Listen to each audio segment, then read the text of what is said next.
Washington. Doug Jones's defeat of Roy S.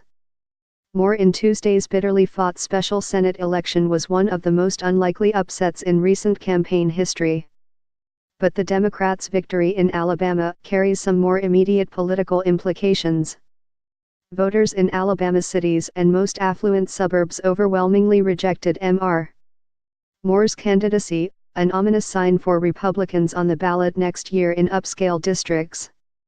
In Jefferson County, which includes Birmingham and some of the state's wealthiest enclaves, M.R. Jones, the Democratic candidate, captured more than 68% of the vote. And in Madison County, home to Huntsville and a large NASA facility, M.R. Jones won 57% of the vote.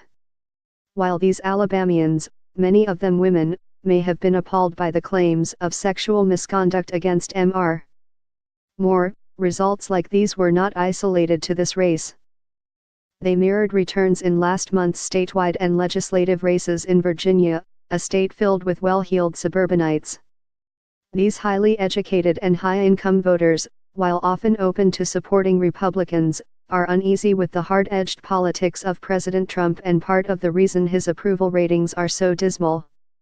If Republican candidates facing well-off voters next year do not find a way to separate themselves from the president, they will face a punishing midterm election next year.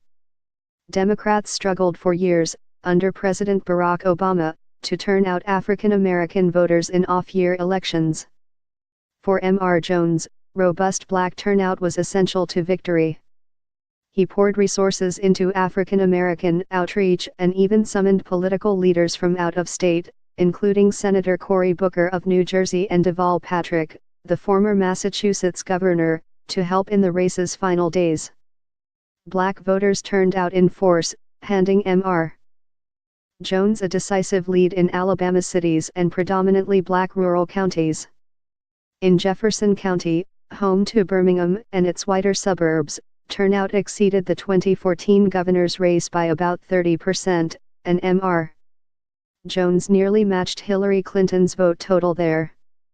Other populous, heavily African American counties, including Montgomery and Dallas County, where Selma is, also exceeded their 2014 turnout. Following last month's elections in Virginia and New Jersey, when African Americans helped vault Democrats to victories, the Alabama race is another sign that the party's most loyal voters are fired up. Immediately after M.R. Jones's victory, establishment-aligned Republicans in Washington were assailing M.R. Moore and Stephen K. Bannon, President Trump's former chief strategist, as having handed a Senate seat in the reddest of red states to the Democrats. Not only did Steve Bannon cost us a critical Senate seat in one of the most Republican states in the country, but he also dragged the President of the United States into his fiasco, said Stephen Law, who runs a super PAC controlled by Senator Mitch McConnell of Kentucky, the majority leader. But M.R. Moore's allies placed the blame for the loss on M.R. McConnell, who withdrew his support after the allegations first emerged that M.R.